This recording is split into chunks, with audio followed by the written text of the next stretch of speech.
The purpose of this video is to show you how to get to and move around within the Google Drive for Monument Manor Neighborhood Association. I'm using an extra big purple cursor to make what I'm doing clearer. I'll start within my own personal Gmail account within the Google Chrome browser.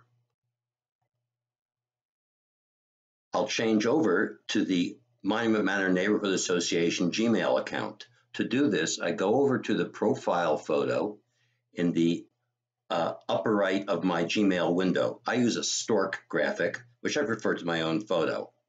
I click on it to get a list of accounts, the Gmail accounts to which I have access. If you don't already have access to monumentmanorna@gmail.com, use Add Another Account. You'll only have to do this once. If you don't already have access and want to have it, let me know and we'll provide the credentials. I'll click on the Monument Manor account, which opens a MMNA Gmail window. Note that there's a second Monument Manor account under my name here, which is the info account, which Linda uses for sending notices out. Anyhow, I'll click on the Monument Manor account. That opens another window, which is the Gmail window for the Monument Manor na@gmail.com account. From there, I get to the Google Drive for Monument Manor by going over to the application icon, the Google application icon, over in the upper right-hand corner of the window next to the profile photo for Monument Manor, which you may be able to tell is the sticker that Diane Kuntz designed for us. I click on the Google Apps icon, and we get a pop-up menu with all the Google applications. I go down to the fourth row to where it says Drive, and with its triangle in the Google colors, and I click on that, and that opens another window.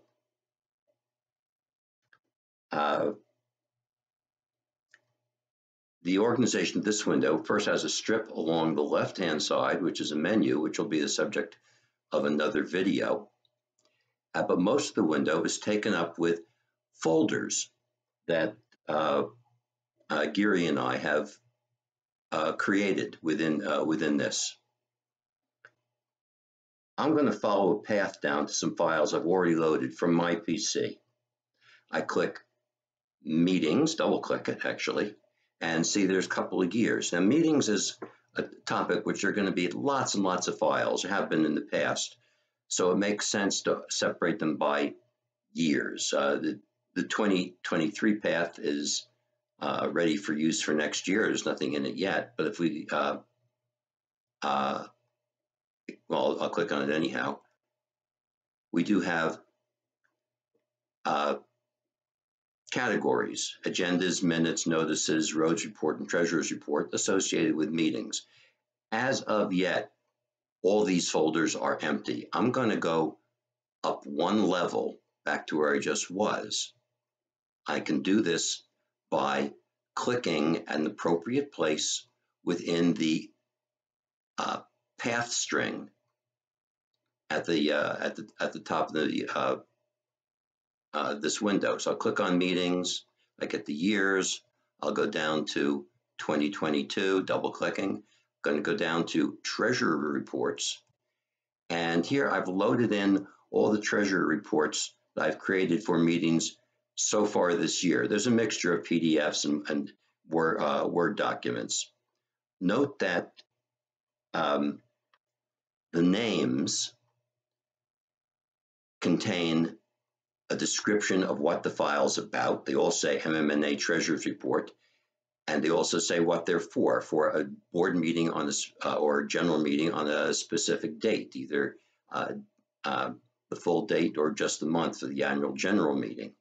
I highly recommend this this convention of having a full description of the file and the date that it pertains to within as the file title.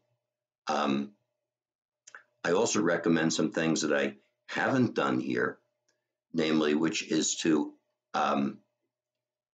represent the date as in solely in numerals as year dot month dot dot